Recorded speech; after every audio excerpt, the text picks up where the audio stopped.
Doctor Anshuman, क्या हम ये कह सकते हैं कि हम कम्युनिटी स्प्रेड की तरफ बढ़ चुके हैं या कम से कम 2 महानगर दिल्ली और मुंबई में ये कम्युनिटी स्प्रेड हो चुका है? सही साहब, सवाल बहुत जायज है, लेकिन अब ये कहने का मौका निकल चुका है। ये हमें कहना था सेकेंड वेव के बाद ही कम्युनिटी स्प्रेड हो चुका है। कम्युनिटी स्प्रेड को परिभाषित करें तो ये कहते हैं कि अगर जिनकी ट्रैवल हिस्ट्री नहीं है या डायरेक्ट एविडेंस के तौर पे किसी कोरोना मरीज के संपर्क में नहीं आए और संक्रमित हो गए तो कम्युनिटी स्प्रेड डिक्लेयर कर देना चाहिए। ये हो सकता है लोकल हो, फोकल हो या ग्लोबल हो, पूरे कंट्री के लिए हो। अब कल जाके कम्युनिटी स्प्रेड डिक्लेयर किया गया। चलिए, शुक्रगुजार हैं हम, कंट्री में पता चला कम्युनिटी स्प्रेड है जब केसेज इतने बढ़ रहे हैं।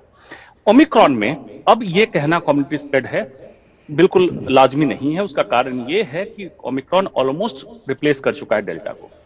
तो जेनोम सीक्वेंसिंग की बात नहीं है। अगर अब आपको करना है जेनोम सीक्वेंसिंग तो करिए डेल्टा के लिए, कि डेल्टा रीएक्टिवेट तो नहीं हो रहा है कम्युनिटी में, क्योंकि उसकी मारक क्षमता ज्यादा है।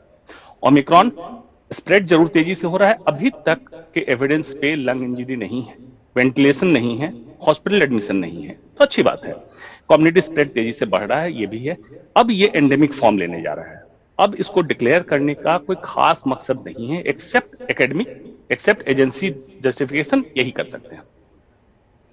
ठीक है सर, लेकिन गंभीर बात है आपने यहां पर बताई। डॉक्टर सिंह, क्या इस कोरोना ओमिक्रॉन वेरिएंट का एक सब वेरिएंट अब हमारे देश में आ चुका है? देखिए, वेरिएंट्स तो बहुत सारे आ गए हैं और वेरिएंट्स के ऊपर अभी कमेंट करना will be too premature, too early. और अभी जीन सीक्वेंसिंग जितनी हो पा रही है तो कम है। अगर उतना हम लोग कर पाए तभी इसको हम लोग कंफर्म कर पाएंगे। पुख्ते तौर पे इसको नहीं बोला जा सकता है। और जो भी डर है, जो जीन जो ओमिक्रॉन पे जो डेल्टा वेरिएंट का जो शक हो रहा था, जो गुंजाइश हो रही थी, अभी तक इसकी पुष्टि नहीं की गई है। और इसको जब तक कंफर्म रूप से नहीं देख लिया जाए, इसको बोलना बड़ा मुश्किल है कि new variant has come up.